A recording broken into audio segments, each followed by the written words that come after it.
Dear Starseed from Gaia, he's about to cancel something important, and that sudden decision is redirecting him straight to you.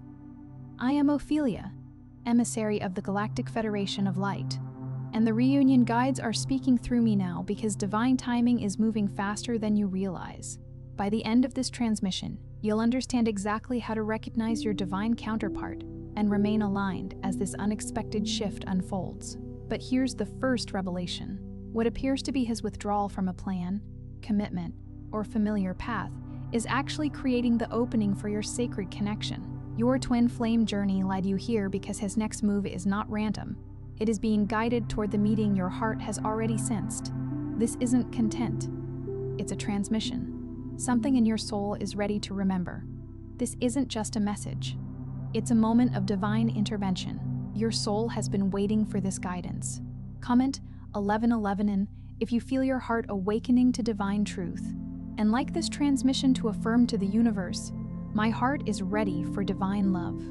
Your heart knows why you're here. Some of you have been carrying this weight for years. The waiting, the doubt, the quiet fear that love has forgotten your name. It hasn't. But your signal needs recalibration, not more patience. The Divine Love Frequency Code is the transmission the Arcturian Council asked to be made available now, because the souls hearing this are closer to union than they realize. The complete guide, with all 7 activation bonuses, is linked in the first pinned comment. It won't stay there forever. What is unfolding now is not simply about a decision he is making in the outer world. It is about the moment an old reality can no longer hold the truth. His soul has begun to remember. There comes a point in every awakening when the walls of a familiar life begin to feel too narrow. The rooms may be the same. The people may still be present, and the routines may continue on the surface, but something within has shifted. A person can no longer pretend that the old version of life still fits simply because it once felt safe. When a person is approaching a turning point, they may not announce it with certainty. They may become quieter. They may withdraw from familiar conversations. They may begin questioning the commitments, environments, habits, and attachments that once gave them a sense of identity. They may sit in a room filled with people and feel completely alone, not because no one is speaking to them, but because the language of the old reality no longer reaches their heart. They may look at the life they built and wonder whether they chose it from love or from fear, from truth or from the desire to keep everyone else comfortable. From the outside, it can look confusing. It can look like distance, moodiness, hesitation, or emotional inconsistency. From the level of the heart, it is often the first evidence that an outdated life is losing its grip. A seed beneath the soil does not look like a tree preparing to rise. For a time, everything appears still, yet beneath the surface, the shell is cracking. Roots are forming, and a hidden intelligence is guiding the seed toward the light. The same may be happening within him now. The silence is not necessarily emptiness. Sometimes it is the sound of a soul dismantling the structures that once kept it asleep. And this is where many souls misunderstand the sacred union path. They believe the most important movement is the movement toward them. They look for the message, the phone call, the sudden return, the visible cancellation, the public choice. They watch the clock, revisit old conversations, search for signs in songs, numbers, dreams, and passing encounters. They believe that when the external event finally occurs, then the spiritual journey will begin. But before anything can change in the physical world, something has to be canceled in the emotional body. The old agreement that says, I must remain where I am even though my heart is no longer present. The old fear that says, if I choose what is true, everyone will be disappointed. The old identity built around survival, approval, obligation, and silence. The emotional body can hold contracts that were never written on paper. It can carry vows formed in childhood, promises made in moments of fear, and loyalties inherited from family lines. A person may remain faithful to a role long after the role has become a prison. That is what is being confronted now. He is being brought into a space where the life he has been maintaining and the life his soul is asking for can no longer comfortably exist side by side. The pressure may be subtle at first. A familiar conversation suddenly feels unbearable. A commitment that once seemed manageable begins to feel like a weight on the chest. A place that once offered security begins to reveal its emptiness. The soul begins placing a question mark beside everything the mind once accepted, without question. This does not mean you are being asked to wait passively or place your worth inside another person's decision. It does not mean you should pause your dreams, refuse new opportunities, or turn your life into a shrine dedicated to someone else's awakening. It means you are being shown the deeper pattern. Sacred love does not begin when someone finally walks toward you. It begins when both souls stop betraying what they know within themselves. The divine does not require you to become smaller, so another person can take longer to become honest. It does not ask you to stand outside a locked door forever, proving your devotion by remaining in the cold.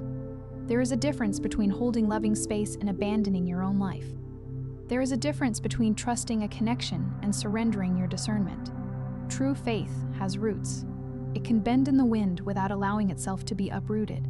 You may have felt his energy becoming more present, even when his physical communication has been inconsistent. You may have experienced sudden dreams, memories, waves of emotion, or an unexpected calm replacing the anxiety that once surrounded this connection. Perhaps you think of him and instead of feeling the old ache, you feel a quiet warmth. Perhaps you encounter reminders at unexpected moments, not as commands to chase, but as gentle echoes of what this connection awakened in you. Perhaps you have felt a strange certainty one day and deep uncertainty the next. These sensations do not need to become proof that you chase. They are invitations to observe what is changing inside you. A dream can open a conversation with the soul, but it does not replace a real-world conversation. A synchronicity can encourage you, but it does not excuse inconsistency. A feeling can be sacred without becoming a reason to ignore your boundaries. The more important question is not, when will he choose me? It is, what am I choosing now that makes it impossible for me to abandon myself again? Ask what you are choosing when no message arrives. Ask what you are choosing when the future is unclear. Ask whether your daily life is becoming an expression of your own soul, or merely a waiting room decorated with hope.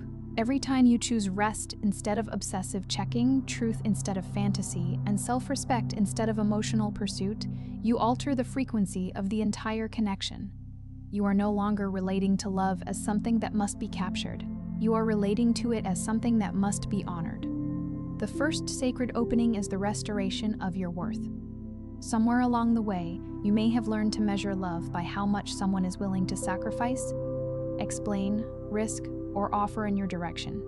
You may have mistaken uncertainty for depth, because uncertainty kept your heart alert. You may have believed that if you were patient enough, understanding enough, beautiful enough, healing enough, or spiritually evolved enough, someone would finally recognize what you had always known. Perhaps you became the person who made excuses for every silence. Perhaps you learned to celebrate the smallest gesture because you were receiving so little. Perhaps you turned crumbs into a feast simply because you were hungry. But the hunger itself was not evidence that the crumbs were sacred. It was evidence that your heart was ready for nourishment. But divine love does not ask you to audition for belonging. Your worth is not increased by another person's cancellation, confession, or return. It does not rise when he looks at you, and it does not fall when he turns away. You were valuable before this connection revealed itself. You were worthy before the first glance, the first conversation, the first energetic recognition, and the first moment your heart began to imagine a future. When this truth settles into your body, your energy changes. You stop reaching for signs to quiet your fear. You stop negotiating with silence. You stop giving emotional access to situations that require you to disappear in order to remain connected. You begin to notice how your body responds to what is real. Peace becomes more important than intensity. Clarity becomes more attractive than potential.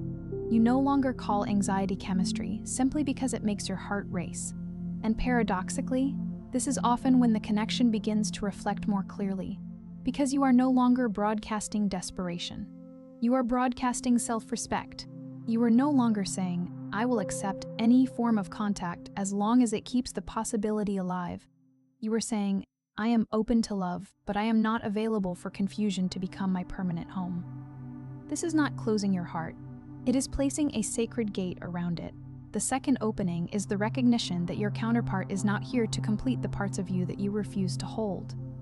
The intensity of this bond may have awakened longing, but it has also revealed every place where you have looked outside yourself for permission to feel chosen. He may mirror your deepest desire, but he can also mirror your unfinished healing. The connection may illuminate the places where you have forgotten your own voice, neglected your own gifts, or accepted emotional starvation because the possibility of union seemed more important than the reality of your present life. If his distance makes you question whether you are lovable, the wound is not proof that the connection is false. It is a doorway showing you where your love for yourself has been placed in someone else's hands. If his silence makes you feel invisible, ask where you have been making yourself invisible. If his indecision makes you feel powerless, ask which decisions about your own life you have postponed while waiting for him to make his. The mirror does not appear to punish you. It appears so that you can reclaim what was unconsciously surrendered. This is not an invitation to blame yourself. You did not create every delay. You did not cause every fear. You are not responsible for another person's avoidance or indecision. You are not required to heal someone else into readiness. And you cannot carry a person across a threshold they refuse to approach. But you are responsible for what you continue to accept as the price of connection. The mirror becomes sacred when you stop asking, "How do I make him move?" and begin asking, "What is this experience teaching me about the kind of love I am now ready to embody?"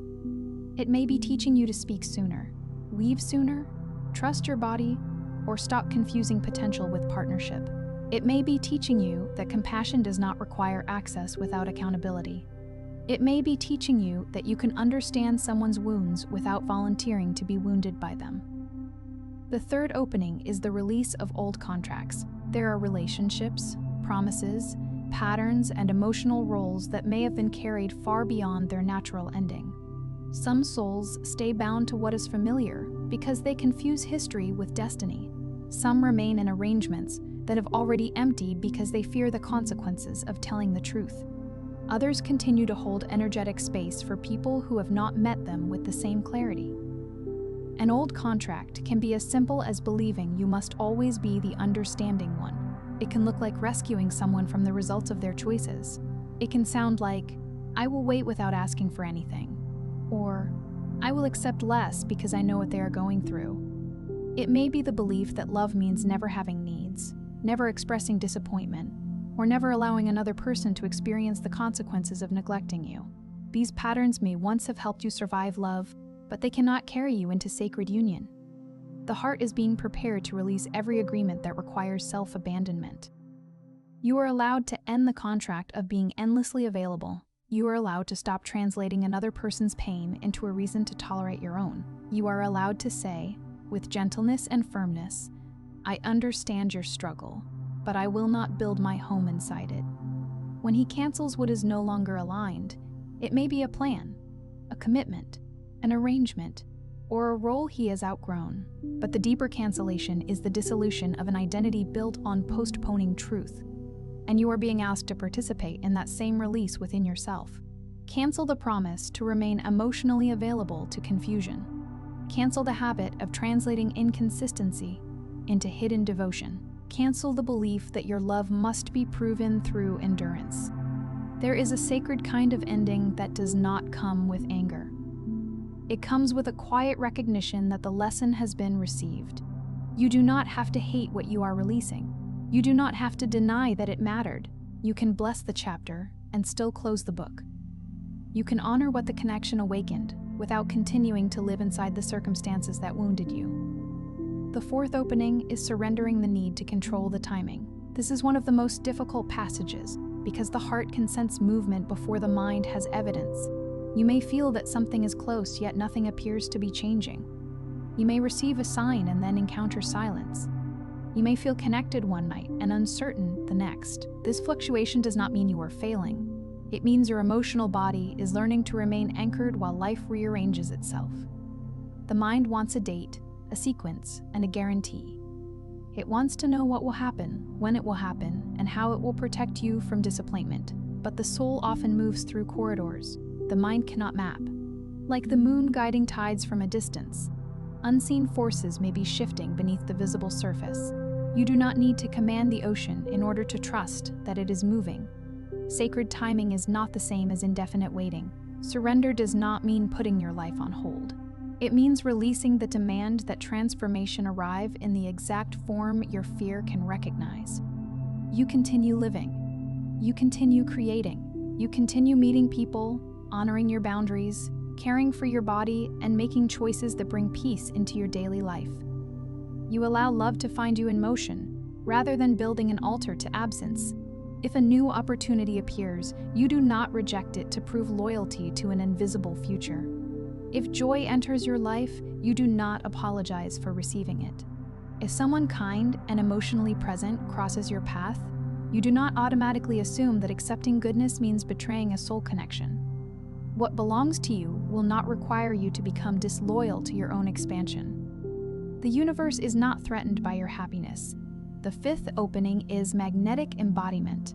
You cannot call in a relationship rooted in honesty while continuing to hide your own truth. You cannot ask for emotional availability while remaining emotionally unavailable to yourself. You cannot seek a partner who chooses with courage while repeatedly choosing situations that keep you anxious and unseen. The energy you seek must become familiar within you. If you desire tenderness, practice speaking to yourself without cruelty. If you desire consistency, create rhythms that support your nervous system. If you desire devotion, stop abandoning your dreams whenever someone else becomes uncertain. If you desire a partner who can stand in truth, allow yourself to stand in yours. This is not about pretending to be healed. It is about becoming trustworthy to your own heart. Make your own promises visible through action. Drink the water, take the walk, finish the work, make the appointment, clean the room, rest when you are tired, and tell the truth when silence would be easier. These ordinary acts are not separate from spiritual transformation. They are the altar upon which transformation becomes real. Every time you care for yourself in a practical way, you teach your inner world that you are not abandoning it anymore. As you embody that frequency, the connection may become clearer in one of two ways. He may rise to meet the truth that is now present between you, or you may finally become free enough to recognize that love does not require you to keep waiting for someone to become ready. Either outcome is a movement toward union with truth. The purpose is not to manipulate a particular person into returning.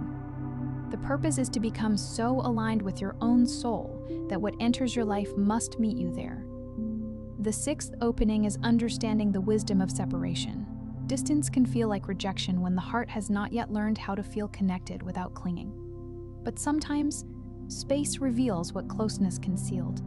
It allows each person to confront the motives behind their choices. It exposes whether the bond was being sustained by genuine love or by fear of loss.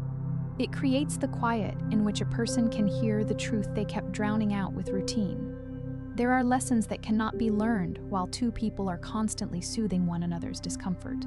Sometimes separation removes the noise so that a person can finally hear the soul beneath the excuses. Sometimes the empty chair at the table becomes more honest than all the words that were spoken while someone was physically present but emotionally absent. Distance can become a mirror, not because it is always permanent, but because it reveals what each person does when they are no longer able to rely on the familiar pattern. If he is canceling something important, the significance may not be that he is immediately coming toward you. The significance may be that he is finally stopping the momentum of a life that was taking him farther away from himself. Do not rush to fill the space before he has learned how to occupy it honestly. Let the interruption be complete. Let the old chapter close without you trying to write its final sentence for him. You do not need to stand in the doorway holding the door open with your entire body. Let actions emerge without interference. Let him experience the weight of his own decisions. Let him discover whether the truth he remembers is strong enough to guide him when there is no guarantee of immediate comfort.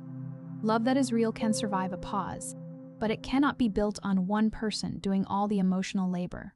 And the seventh opening is readiness for a love that can exist in daylight. Many people desire reunion, but not everyone is ready for the transparency that reunion requires.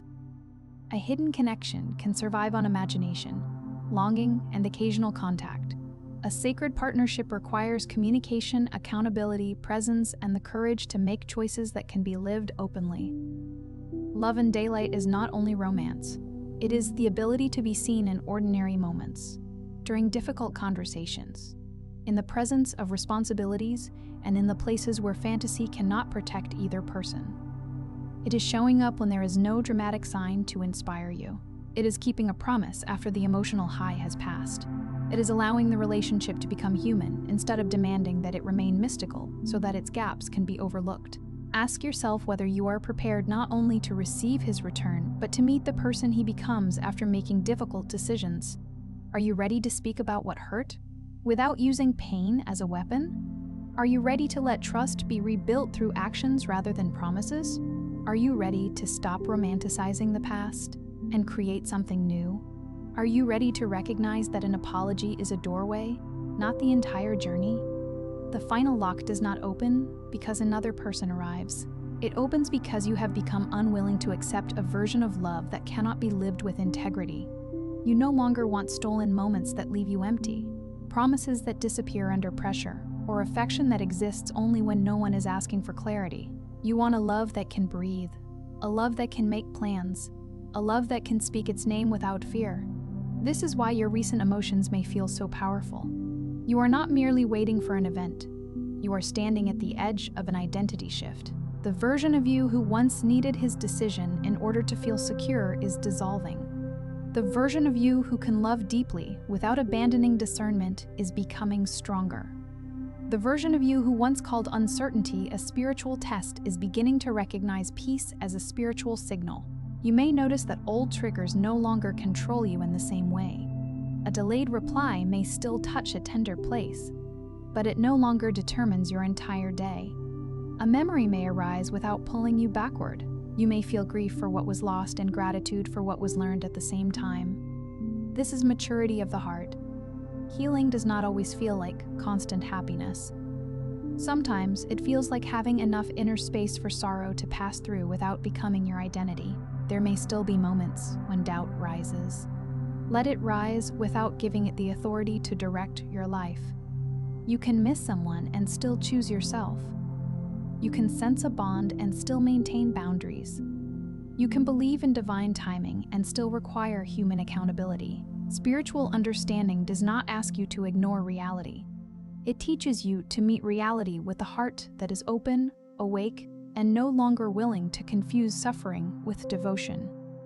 When doubt arrives, speak to it as you would speak to a frightened child. Tell it, I hear you, but you are not driving. Return to what you know.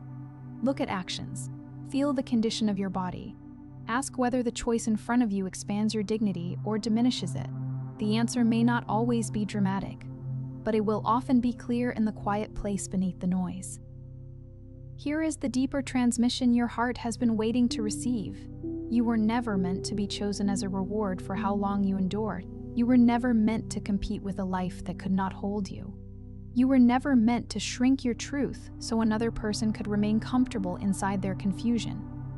You were made for a love that recognizes your presence as a blessing, not an inconvenience. You were made for a connection in which your sensitivity is not mocked. Your needs are not treated as burdens, and your clarity is not punished. The love meant for you will not demand that you betray your intuition in order to preserve its appearance. If he is truly being led toward you, the path will not require you to chase him through every uncertainty. His movement will eventually become visible through choices, honesty, and consistent presence. The soul may speak in symbols, but a relationship must speak through behavior. Listen to both, but never use the invisible to excuse what the visible repeatedly demonstrates. And if the path changes in a way you did not expect, the love awakening within you will still not be wasted. It will have returned you to yourself.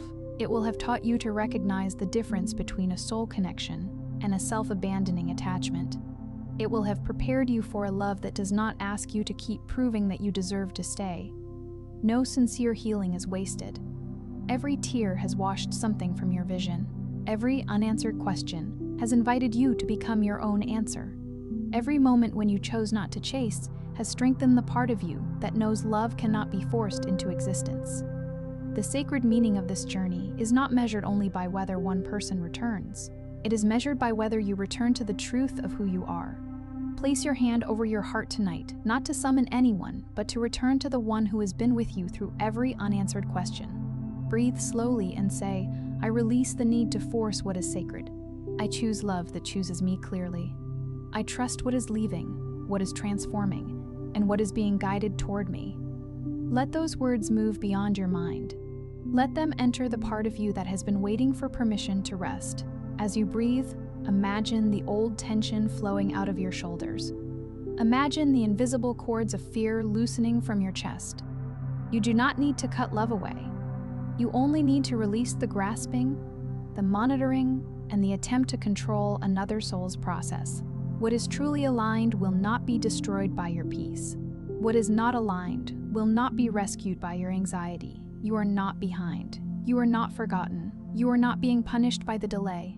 You are being refined into someone who can recognize love without losing yourself inside it. And whatever he cancels, whatever he releases, whatever decision brings him face to face with his own heart, remember this: your alignment is not dependent on his timing.